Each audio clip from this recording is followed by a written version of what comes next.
Baik, saudara dan saudari yang saya kasihi, sekali lagi saya ungkapkan bahwa tema kali ini adalah tentang hening sebagai jalan keselamatan.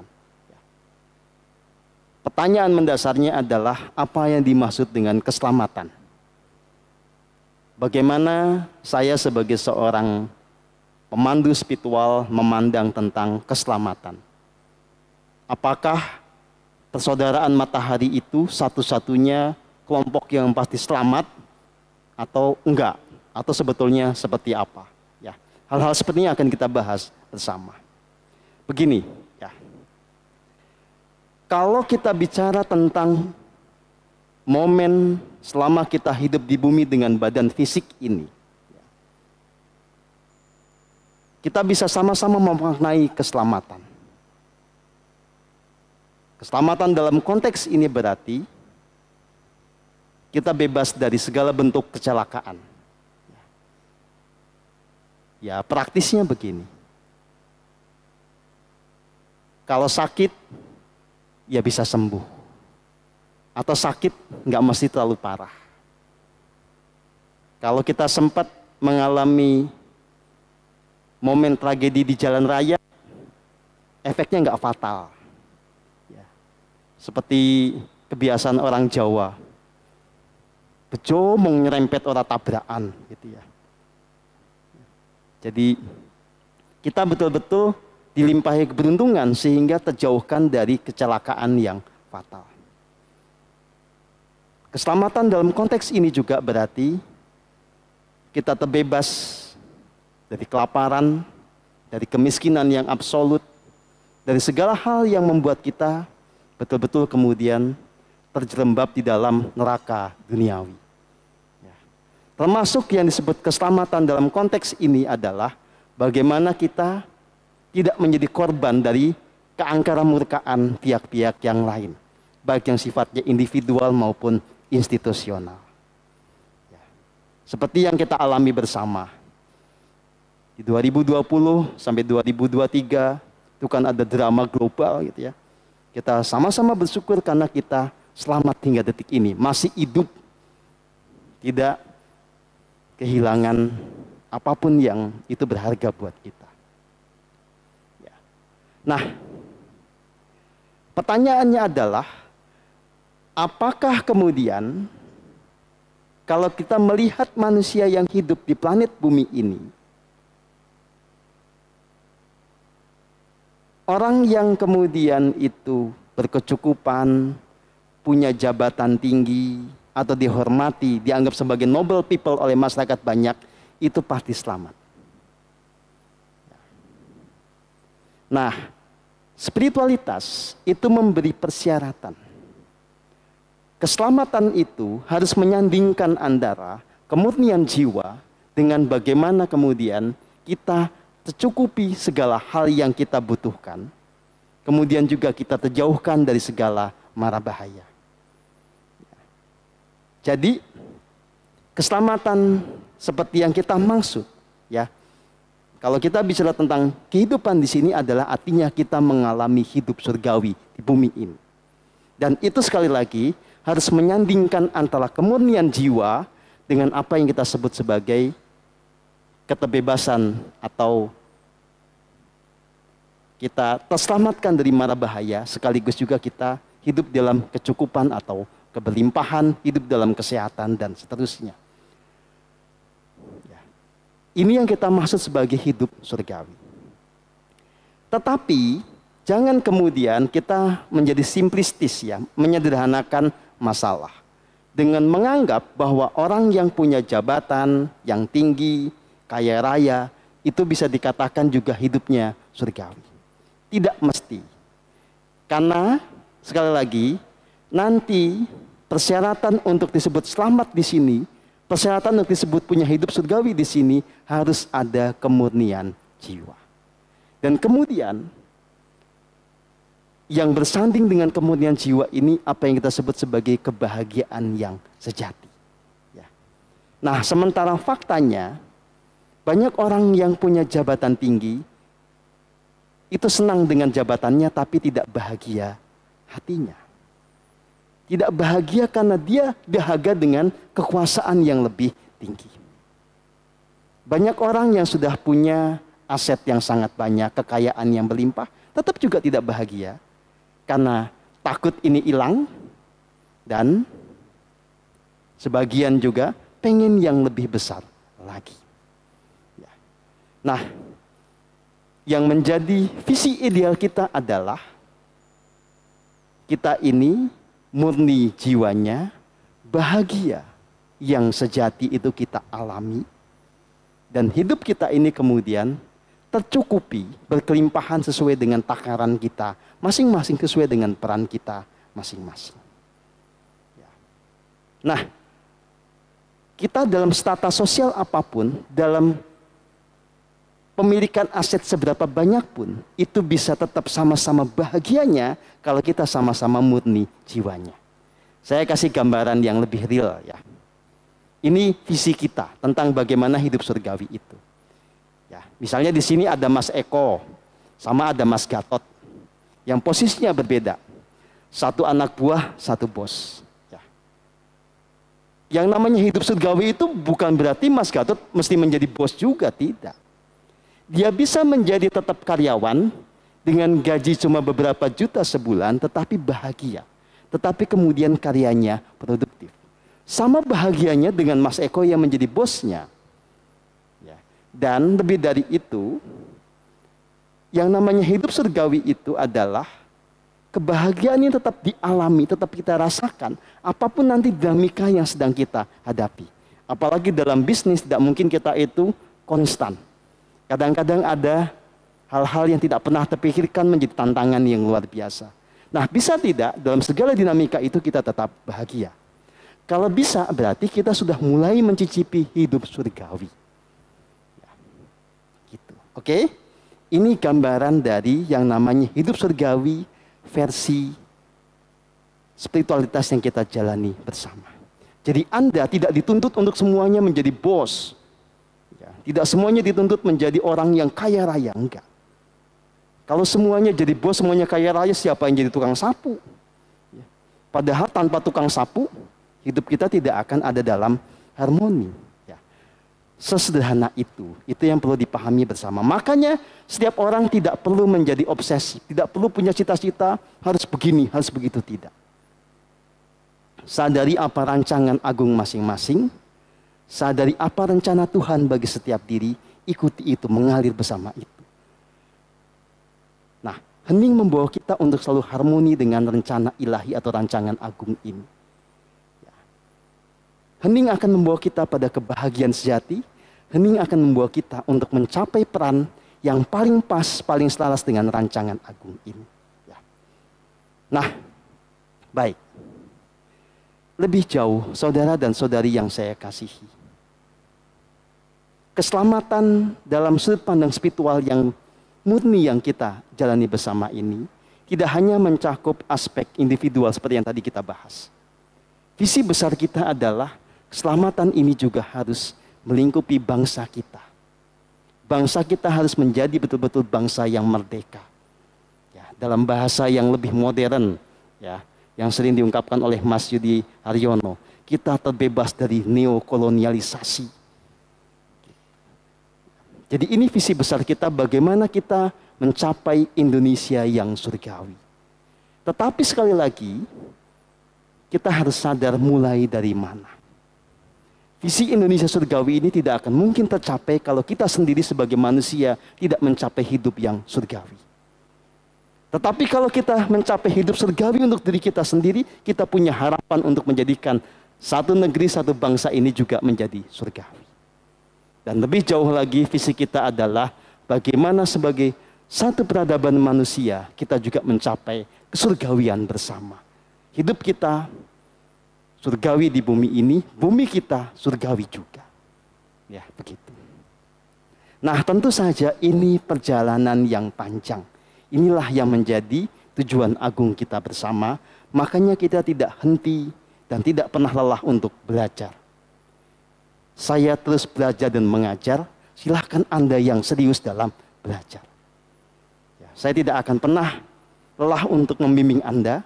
Ya, Anda yang harus sungguh-sungguh juga untuk bertransformasi dengan segala jalan yang sudah dipandukan dan dituntun dengan kepada Anda. Baik, lalu apa keselamatan dalam versi berikutnya? Mengikuti ajaran spiritual yang kita jalani bersama. Begini, kita harus sadar, segala bentuk materi itu pasti ada masa awal, pasti ada masa akhir. Keberadaan kita sebagai manusia ini secara umum pasti ada awalnya, pasti ada akhirnya. Ada kelahiran, ada kematian. Lalu apa makna hidup ini? Lalu apa yang terjadi setelah kita mengalami kematian? Ajaran spiritual menegaskan bahwa hidup ini punya makna sebagai sekolah bagi sang jiwa. Hidup adalah kesempatan bagi setiap jiwa untuk mencapai kesempurnaan bagi dirinya sendiri. Kehidupan adalah kesempatan bagi setiap jiwa untuk membebaskan dirinya dari yang namanya penderitaan.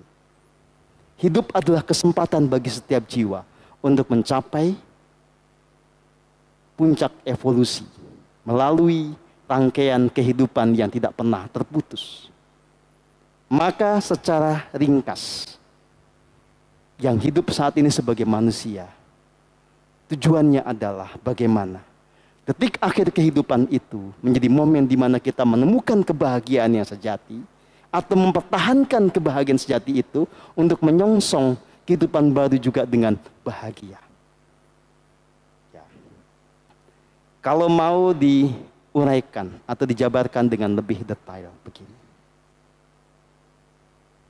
Kita semua secara umum pasti akan menyongsong yang namanya kematian. Apakah kematian itu akan menjadi akhir cerita dari hidup kita? Spiritualitas mengatakan tidak. Kematian adalah sebuah gerbang bagi kehidupan yang baru. Kematian adalah momen di mana jiwa dengan tubuh halusnya itu berpisah dengan kendaraan fisikalnya, dengan tubuh ragawinya. Ya. Jiwa dengan tubuh halusnya ini kemudian dia akan menyongsong kehidupan berikutnya. Akan seperti apa dia? Akan bahagia atau akan menderita? Semuanya tergantung dari tingkat kesadaran yang dia capai. Semuanya tergantung dari sejauh mana dia mencapai kemurnian jiwa. Makanya secara sederhana, kita memperkenalkan apa yang disebut sebagai level of consciousness. Ini hanya sebuah pendekatan yang paling sederhana untuk memahami bagaimana kesiapan jiwa di dalam menyongsong kematiannya dan menyongsong kehidupan barunya. Setiap angka di dalam level of consciousness itu mewakili tingkat kemurnian jiwa kita. Sederhananya begini ya. Kalau hingga detik ini Anda elosinya 50, 60, 70 terus di situ ya. Nanti mau mati pun masih segitu, itu menunjukkan bahwa Anda sampai mati pun tidak mengalami kemurnian jiwa.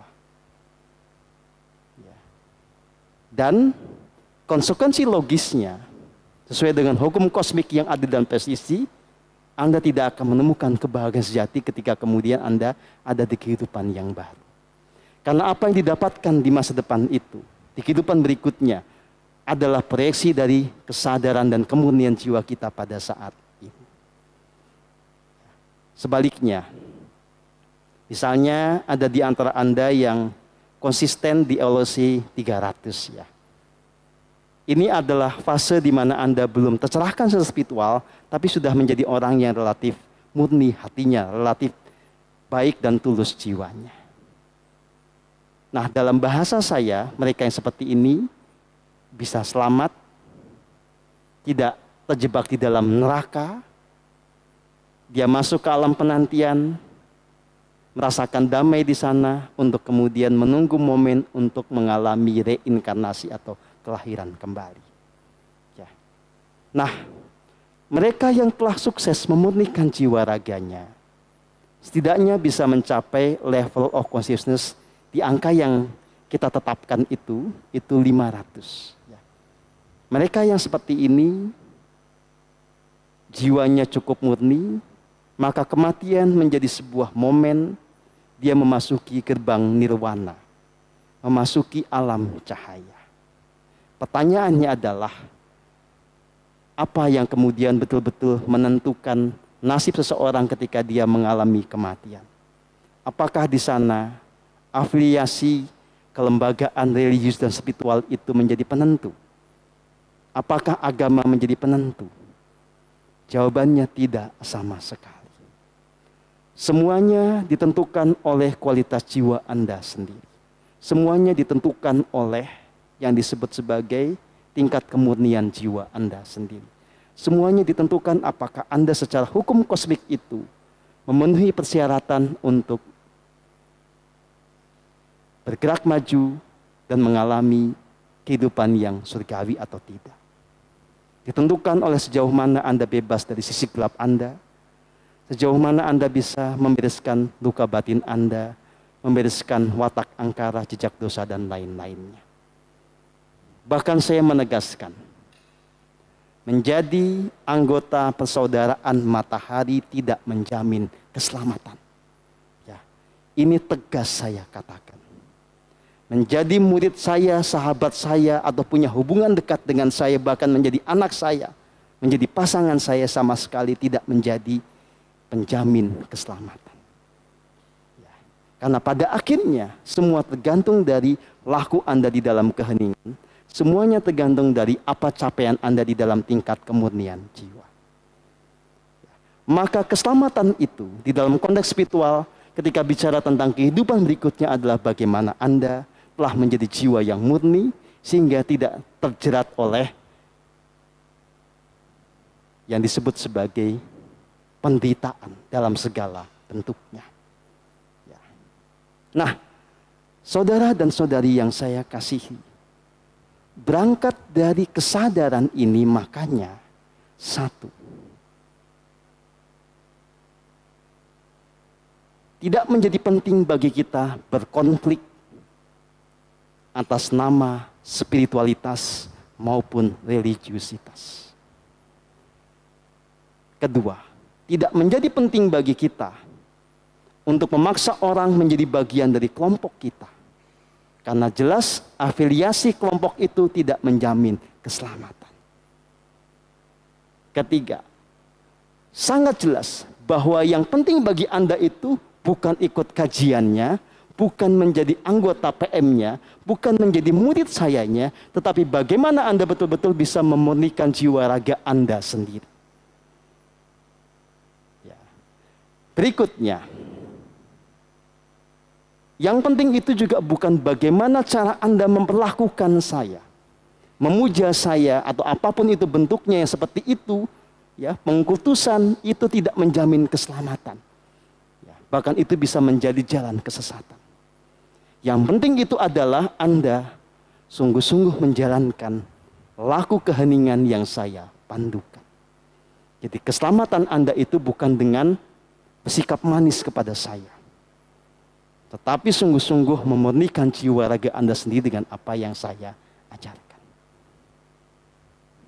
Nah, maka saudara dan saudari yang saya kasihi, silahkan Anda sungguh-sungguh menata ulang cara pandang Anda, sikap Anda di dalam pembelajaran spiritual ini. Yang terpenting demi keselamatan Anda adalah sejauh mana Anda konsisten dengan jalan spiritual yang saya ajarkan. Dan saya harus bersikap dan berkata apa adanya. Saya sendiri berani mengatakan saya telah ada di dalam keselamatan. Ya. Karena lewat proses yang panjang jiwa saya telah dimurnikan dengan jalan keheningan. Maka secara kosmik saya punya legitimasi untuk membimbing Anda mencapai kemurnian jiwa juga. Ya. Nah, dalam hal ini yang kemudian sangat diperlukan adalah kesiapan Anda, ketekunan Anda, kesungguhan Anda untuk menjalankan ajaran yang saya sampaikan. untuk mengikuti jalan keselamatan yang telah mengantarkan saya kepada keselamatan. Ya. Itu yang mestinya menjadi orientasi Anda di dalam belajar dan berinteraksi dengan saya. Ya. Oke. Kenapa ini perlu saya tegaskan? Karena gini, ini fakta. Ya. Orang yang telah mencapai kemurnian jiwa itu bisa menciptakan keajaiban. Dalam bahasa Tantra, orang yang telah murni jiwanya bisa dianugerahi yang namanya siddhi, kesaktian atau kemampuan supranatural. Maka sebagai buah dari laku hening saya punya anugerah sampingan yang disebut sebagai siddhi atau sakti. Ya. Nah, banyak orang itu melihat ininya, makanya ingin dekat-dekat dengan saya, pengen disulap supaya segera waras, pengen disulap untuk segera bisa bebas dari sisi gelapnya tanpa ada proses yang panjang dan rumit. Enak aja, emangnya gue cowok apaan digituin? Ya. Itu cara pandang yang keliru. Ya. Bahwa saya bisa membantu Anda itu tidak usah diragukan. Ya, karena itu fakta. Contohnya apa? Buktinya apa? Buktinya ya seperti yang kita alami saat ini. Ketika Anda ada di dalam panduan saya bermeditasi, pasti secara umum kualitas heningnya lebih tinggi ketimbang Anda meditasi sendirian. Secara umum bisa dikatakan bahwa Anda yang meditasi bersama saya, apalagi ketemu tatap muka seperti ini, pasti lebih mudah menemukan momen surgawi. Kenapa? Ya karena tadi saya dianugerahi yang namanya siddhi. Ya, itu namanya energi ilahi. Supranatural power yang paling murni yang membantu Anda untuk memurnikan jiwa. Saya hanya menegaskan bahwa jangan menjadikan itu sebagai hal yang penting dan jangan mengandalkan itu. Itu bonus yang memang sewaktu-waktu Anda terima sebagai hadiah dari ketekunan Anda dan kerajinan Anda. Tetapi bukan itu yang membuat Anda terpastikan dan terjamin selamat. Yang menjamin Anda selamat itu adalah satu, Anda punya pengetahuan yang benar. Hening itu apa? Jalan spiritual itu apa? Anda bisa pahami tanpa ilusi sedikit pun. Yang kedua, Anda bisa mempraktikkan keheningan ini dengan tepat juga dan dengan konsisten. Dan Anda juga bisa sungguh-sungguh hidup dalam keseharian didasari keheningan itu sendiri. Bukan hanya sibuk dengan yang namanya ya, hening formal, tetapi melupakan keheningan di dalam keseharian Anda. Ya. Sampai di sini jelas apa tidak?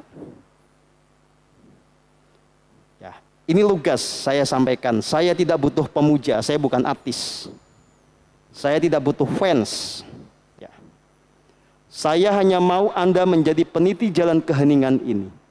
Saya mau Anda semua menjadi orang-orang tercerahkan, bukan pemuja saya. Jelas. Maka dengan ini kita juga akan mengerti. Orang-orang tercerahkan di masa lalu pasti akan punya sikap yang sama dengan saya. Tidak mungkin mereka minta dipuja apalagi dipertuhankan. Tidak mungkin. Ya. Hanya orang-orang yang malas dan goblok yang kemudian memilih untuk melakukan itu karena itu gampang. Tinggal pasang patung, selamat, enak aja. Mana bisa. Ya. Percaya bahwa si X ada avatar pasti selamat. Itu kemalasan. Ya.